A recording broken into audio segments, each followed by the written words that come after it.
Hi there, I'm Becky Hammond, founder and strengths maven over at Isogo and isogostrong.com. Welcome to Isogo TV video and audio podcast.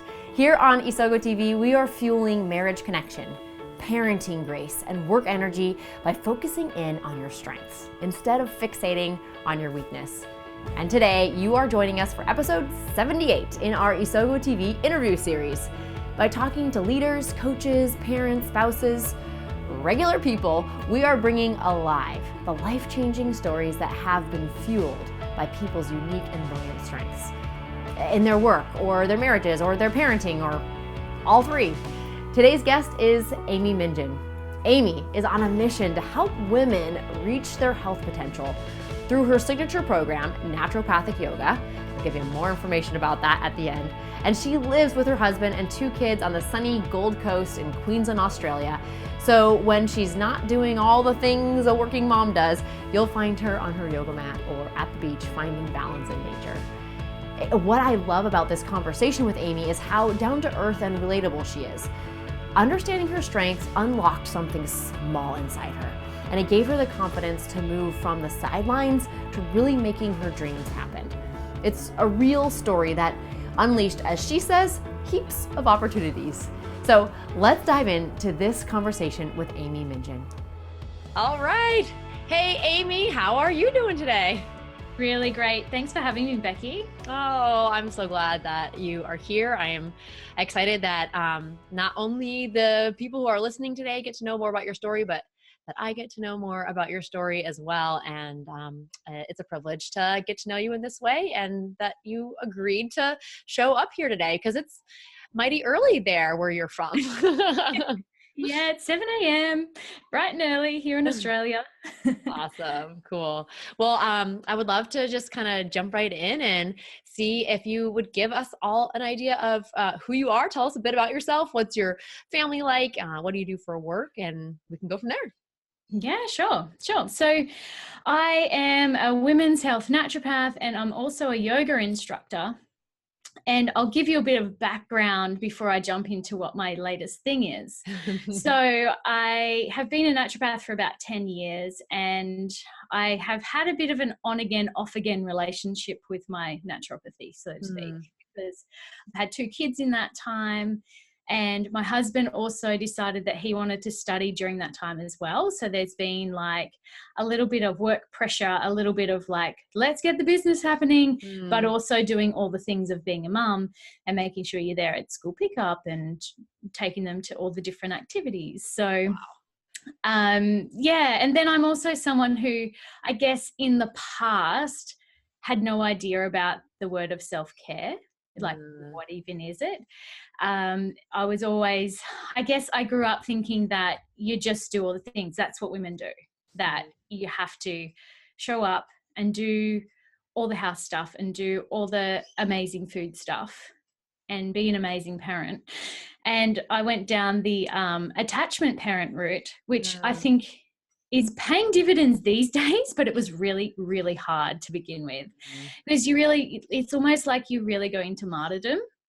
I didn't really have any boundaries with my first child, Max. So yeah, we can sufficiently say I was ridiculously depleted after having him and after breastfeeding him and racing around after him. So he was this beautiful, plump little toddler, and here I was like this depleted, like I reckon I must have got 1 million gray hairs after that. Your body is telling you something. Yes, totally. And I journeyed through that for a while, ended up having my second baby, was loving the mum thing. And then I kept getting this like knock at my door every single, like, you know, like a metaphorical knock at the door. Yeah. Like, you're destined for more. Okay, so what's the more thing? Well, you have to find that out. And there's this thing inside my head that I was always like this toing and froing between like being the mum thing, but doing the working thing as well, because I've always really loved my work and I show up 100% for my people and I really, really love it. But there's still like, it was like I was being a naturopath with one hand behind my back, so to speak. And it wasn't until this year, at the start of the year, I was like, okay, that's it. I'm becoming a yoga instructor, because it just keeps like going, it keeps like knocking at my door. Like I kept getting that feeling every time New Year's Eve came around. It's like, oh, what's your New Year's resolution? Yeah. And I'm like, I think I really want to be a yoga teacher. And then for whatever reason would let all the, life things creep in. I'm like, oh, I don't have time for that. Oh no, I'm not going to do that this year. And so this year I just did it, and I actually like clicked on the course pay button and then went and told my husband about it. So I've just signed up for a yoga course, and he's like, whoa, okay. I just did this thing. I promise I've been thinking about doing it for like 6 years. Easily. And so that journey began, and I've got an amazing mentor, and she has always been encouraging me to utilize my strengths. And so I'm sure we'll talk about strengths in a little bit, but it was uncovered to me that certain strengths of mine I was somewhat hiding, that I wasn't necessarily stepping into my strengths. And so now I've melded my two worlds together. So I have created a product called Naturopathic Yoga. And so I create yoga flows and sequences for people with, say, thyroid issues or adrenal issues or energy, or ones that need to just relax. So there's different series specific for different people, but I talk them through in a more naturopathic sense. So they get a deeper understanding of their body. They can take that self-healing journey while they're doing the yoga. And it's literally like taking me out of my shell. I'm like, oh, this is my thing. This is the knock that I was answering all along.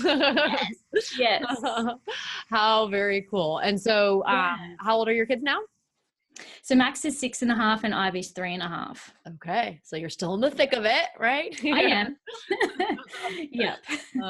Cool. Yeah. Well, we're definitely going to dive more into kind of what that journey looked like and kind of what that has meant for you. Clearly kind of big picture before and after. It's like this kind of inkling to do something more, and yet kind of feeling a little bit stuck in your depleted self, and how to kind of transform yourself into the energetic, fulfilled self that you currently are today. So let's dive in a little bit to the strengths perspective, especially the way that it has made a change to the way that you live your life. And you've already touched on that a little bit. So when you first came across the strengths concept, what problems were you looking to solve? What problems were you encountering? Or maybe what were you thinking about most in your life at that point? I was in a place of, how would I say, doing the same thing over and over again and expecting a different result. Yeah, I think my husband has a definition of that. I think he says that when you do the same thing over and over again and expect a different result, that means you're crazy. Totally. And that's how I felt at times. Totally. I've been there. Yeah. And so, so within my strengths, I'm really good at starting things, exceptionally good at starting things and showing action. Not so great at finishing things. Interesting. And so I felt like there was a very, I'm really good with finding ideas and like starting things and getting things going, but without a solid structure and without being able to see that, like, the full continuation of the cycle. I was sort of left with the last 25% just lingering. So there were all these open tabs in my life that I was just like, I'll just start the next thing. Yeah. So when you accounted the strengths perspective, were you aware that you kind of had all these open tabs? I love that metaphor. Like, were you aware that you had all these open tabs, or were you kind of like just always looking for the next thing and it didn't really bother you that there were all these things open? Yeah. It was more the fact that, because completing things isn't necessarily a strength of mine. Right. And so that's like a big deal if I can complete something and then ask for feedback and then like refine it and reproduce it again. So I still remember the first time I actually did that all by myself with no prompting, with like and got so excited because I was like, oh my gosh, I think I just completed a cycle. Oh, wow. Without running off on the next idea, because I literally will just go, oh, this is so bright and shiny, and I am going to run. And off I go with it. So yes, it probably a bit of both. Like I was aware of the open tabs, and that kind of made me a little bit overwhelmed. Right. But then I would think, I'm just going to get rid of this overwhelm by replacing it with excitement for the next thing. Yeah. And so is that kind of what you had tried to do in order to either ignore or say, well, my tabs are closed out enough? Like what other paths had you tried before you kind of came across the strengths language? Yeah, it was probably more an ignoring thing. Hoping something would change. Yeah, or chasing that next shiny thing, like, oh, maybe this thing's the thing. Yeah. Right? Okay. Yeah. And so tell us a little bit about how did you what did it look like when you had encountered the strengths perspective? How did you discover that? How did you stumble upon it? What did that process look like for you? Yeah, so my mentor, Tammy Guest, and you had Murray on the other day. Yes. So Tammy and Murray took us on retreat, a bunch of us who are we're called Naturopreneur Club, and it's run by Tammy. And at the end of the 6-month program, we go on an immersion in Bali for 5 nights.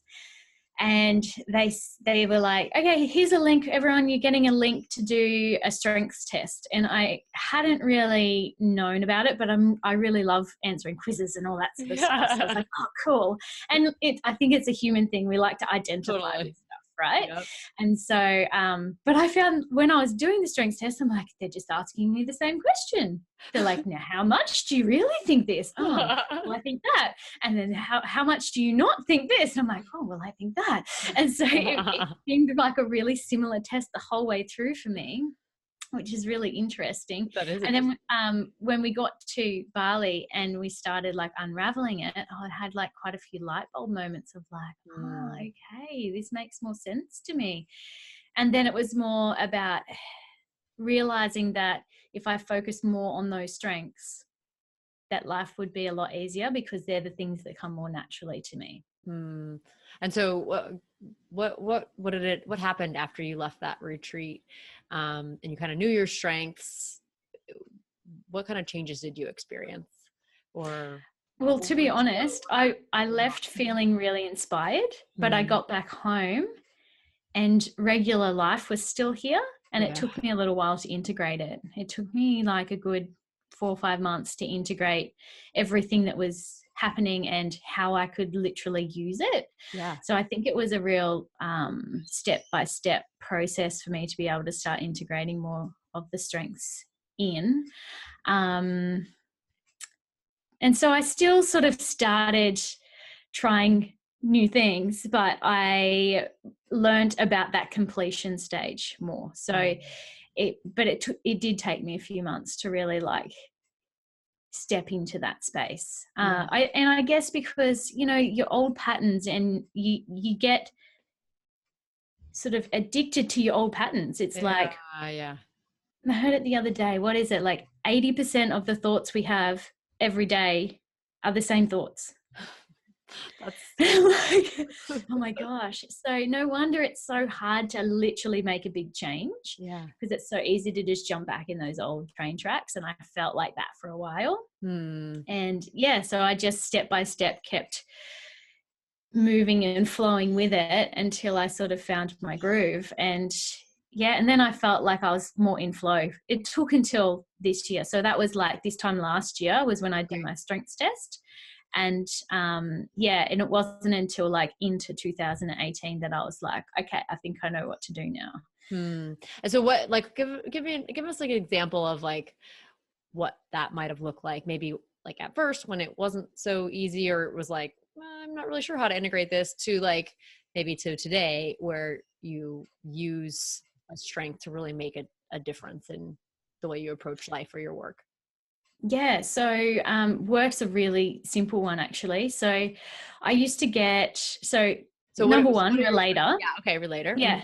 Number one, relator. Number two, futuristic. Number three, activator. Okay. I think number two is activated. Number three, futuristic. Number four, individualization. Number five, significant.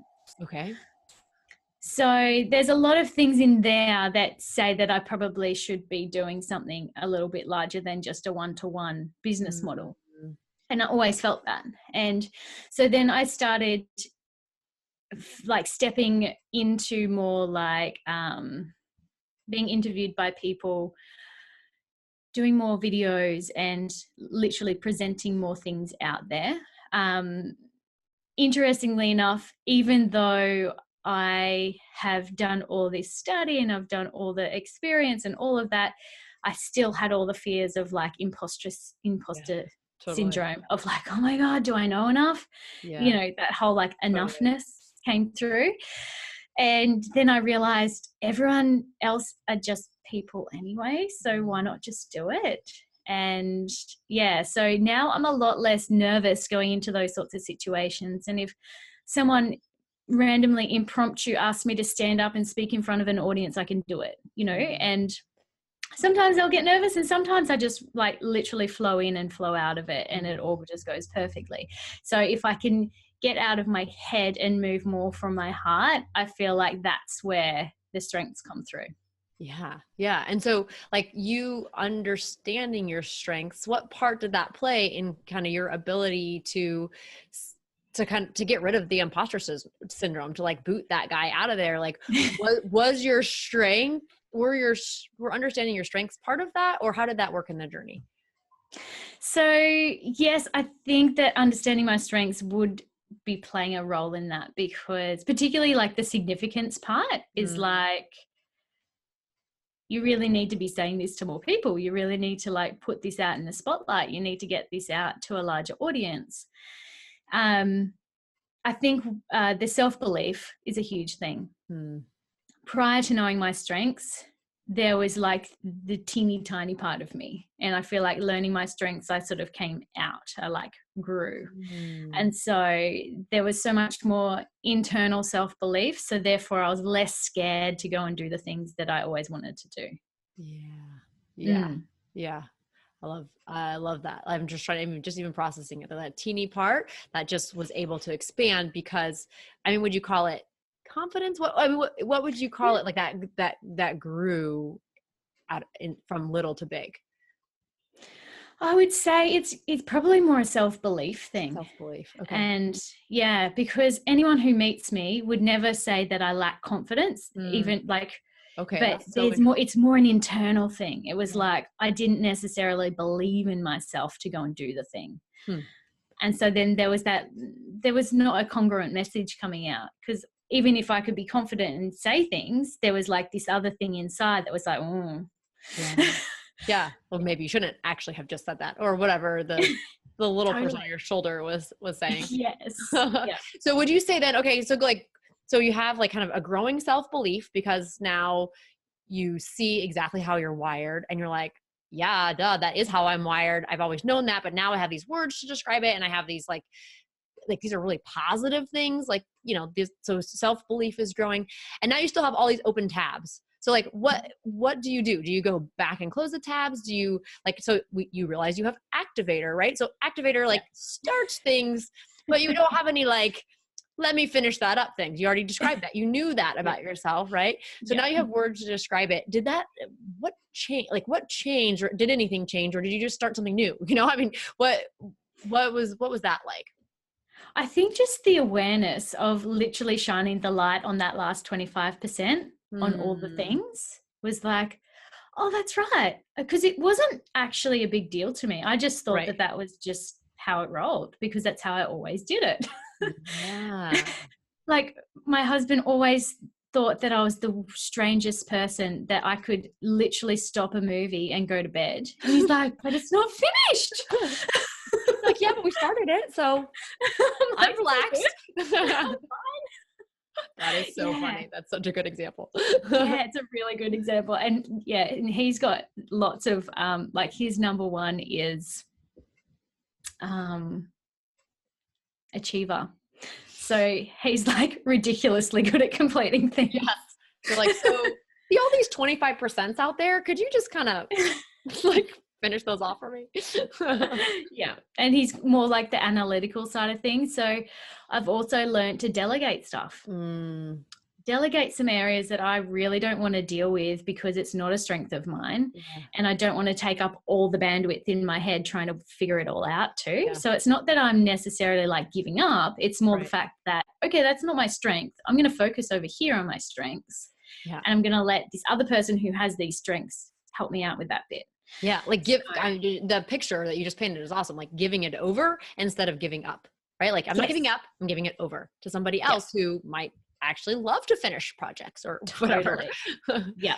So in your business, did you go back and close the tabs, or do you just kind of X them out and say like, actually, I'm done with these tabs. I'm not going to finish these things. That's okay. I know that this is why I started them, but now I'm focusing this, or how did that work?